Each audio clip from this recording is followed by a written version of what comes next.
Bonjour, nous poursuivons avec notre service approvisionnement. Donc, nous allons créer quelques entités pour faire des manipulations. Donc, les entités dont nous avons besoin, on a besoin de manipuler les produits. Mais avant de manipuler un produit, il faut connaître également sa catégorie. Et donc, nous allons commencer par créer l'entité catégorie. Dans le package, nous allons créer dans le package entities catégorie. Donc, la classe catégorie,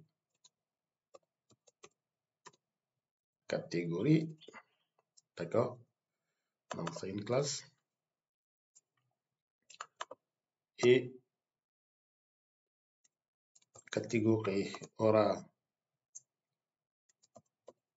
un ID, un identifiant. Catégorie aura un libellé.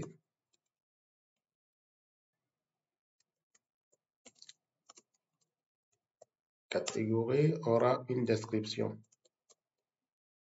Une description. OK. Alors, nous allons devoir l'indiquer que c'est une entité et également indiquer la table correspondante à notre entité ici. Donc, nous la nommons catégorie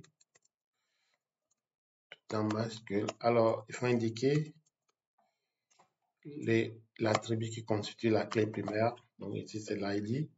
Nous allons le générer de façon automatique.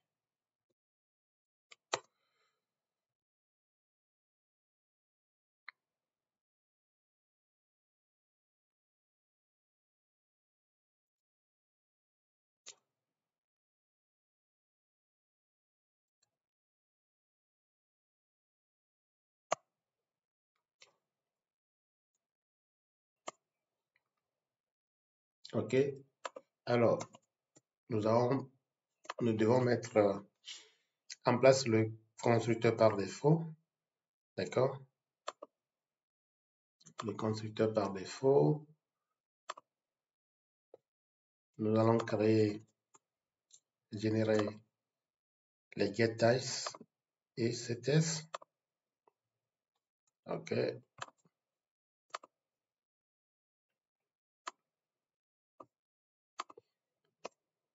Nous allons alors, il y a la méthode de string et la méthode d'école également qu'il faut définir pour les bonnes pratiques. OK. Equals.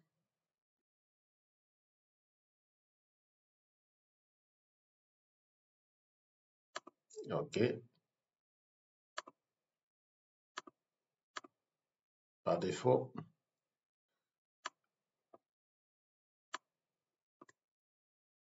Donc, nous définissons également la méthode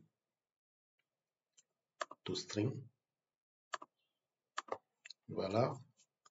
Et nous allons créer, alors, pour l'accès à la base de données, la couche accès à la base de données, le repository dans le package repository.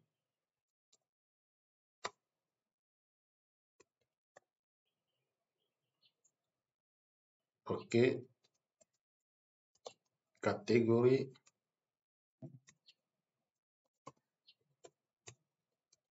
Repository.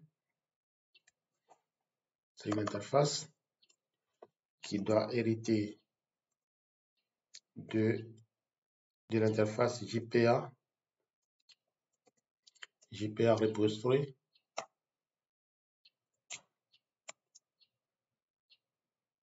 OK. C'est la classe catégorie où il y a entité catégorie. son identifiant un integer. Et là, c'est bon. Alors, nous allons créer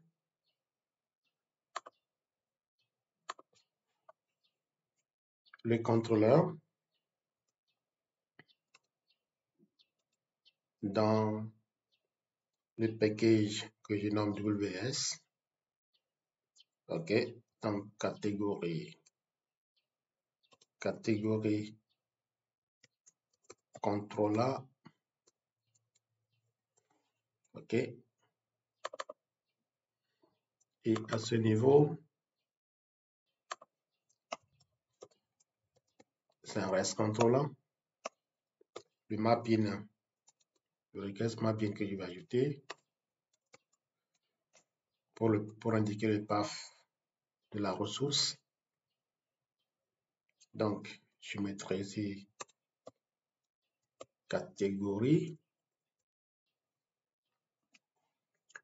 OK. J'aurai besoin de l'interface d'accès à la base de données que j'ai nommée. Donc, je le mets, ça fait catégorie repository. OK. Alors, il faut l'ajouter au constructeur. OK. Je l'ajoute au constructeur. Ensuite, je vais créer une méthode qui me permet d'enregistrer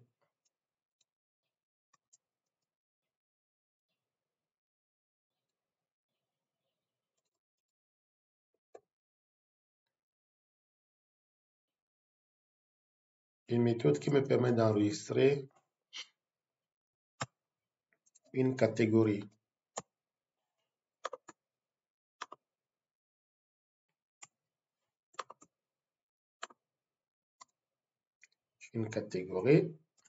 D'accord.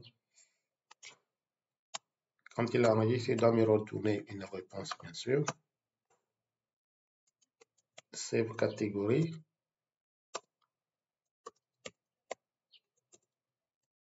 Save catégorie. Donc, request body. C'est une catégorie que je vais enregistrer.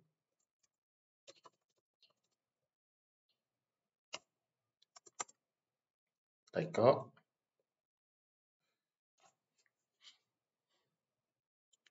Qu'est-ce qu'elle dit? Non, request body, c'est pas response body. Request body.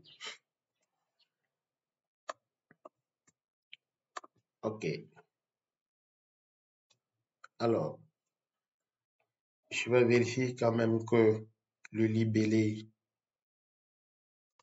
est bien renseigné ou que le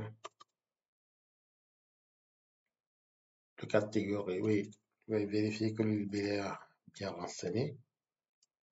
Sinon, je n'enregistre pas.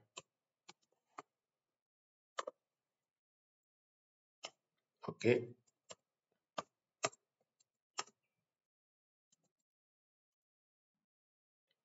Alors,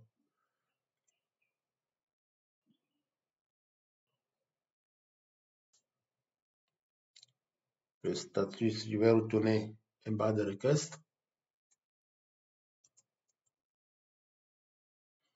Lorsque c'est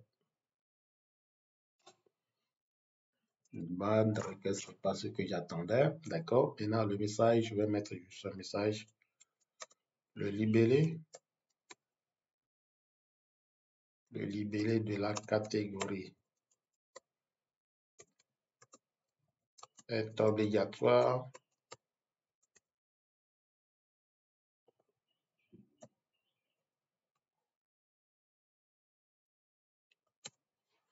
Est obligatoire.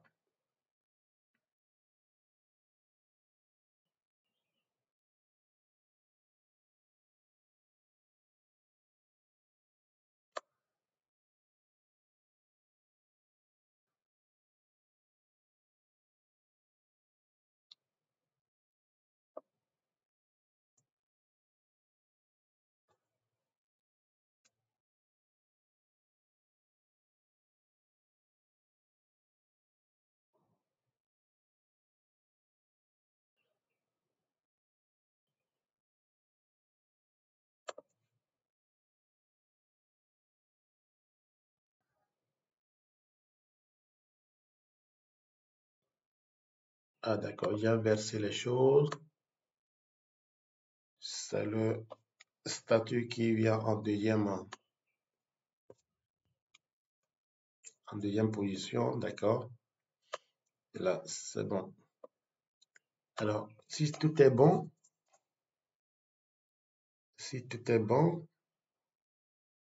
je retourne.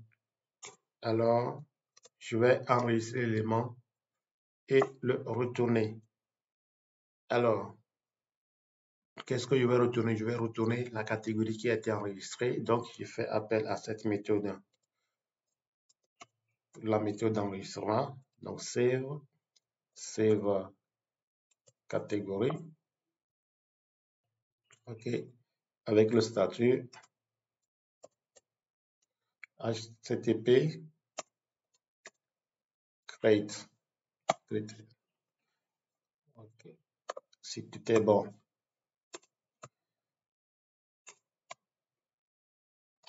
Alors, je vais redémarrer.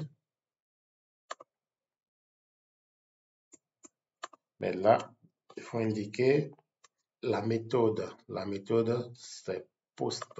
Nous allons utiliser le post pour le faire. Post mapping. OK. Post mapping. Pour le faire, donc il faut démarrer. S'il n'y a pas de souci.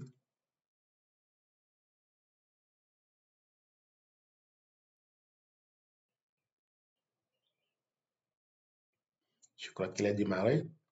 Nous allons lancer Postman pour faire le test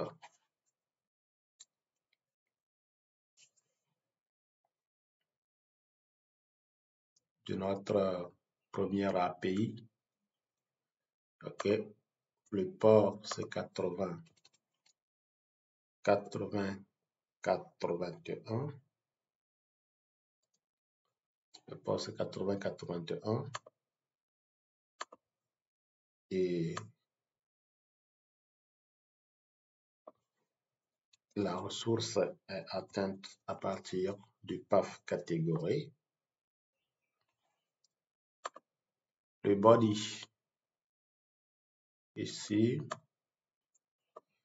nous allons faire un contrôle sur le fait que le libellé doit être obligatoire. Regardons le body vide comme ça et essayez d'appeler notre API. OK? Alors, méthode not allowed. Oui, effectivement, parce que nous sommes en train d'utiliser un get qui n'a pas été encore implémenté. D'accord? Alors, je reprends le libellé.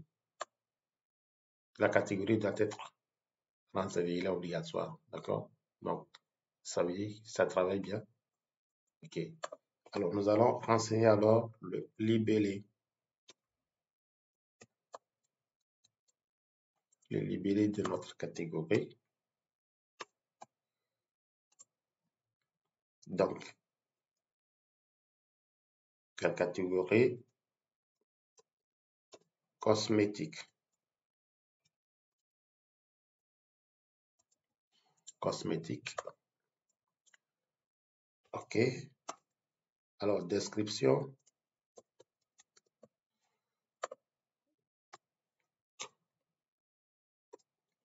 Produit cosmétique.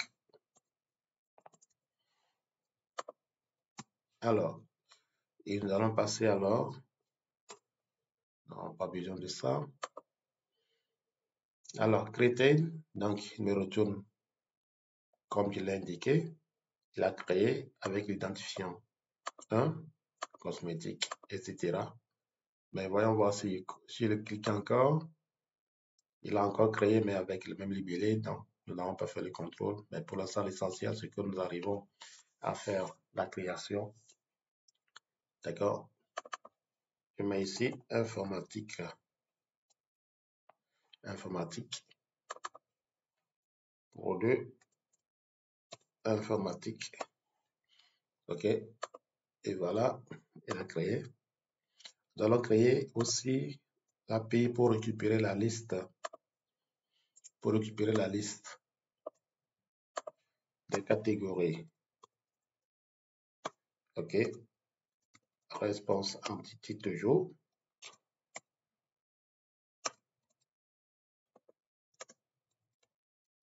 Get all, tout simplement. OK. Alors, je retourne juste la liste de toutes les catégories.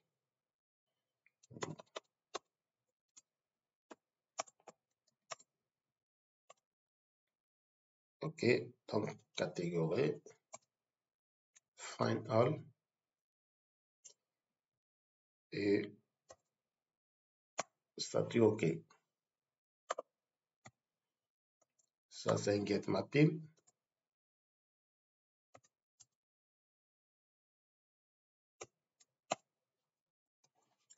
OK. Et je redémarre pour que ça soit pris en compte.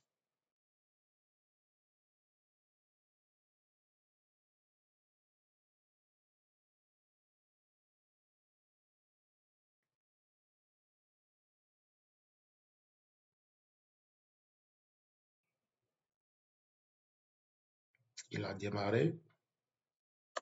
Donc, testons. Je change juste la méthode. Je fais. Voilà. Il m'a ramené les 3 catégories dont j'ai enregistré. OK. 3 catégories me sont retournées. Merci pour cette deuxième partie consacrée au service approvisionnement.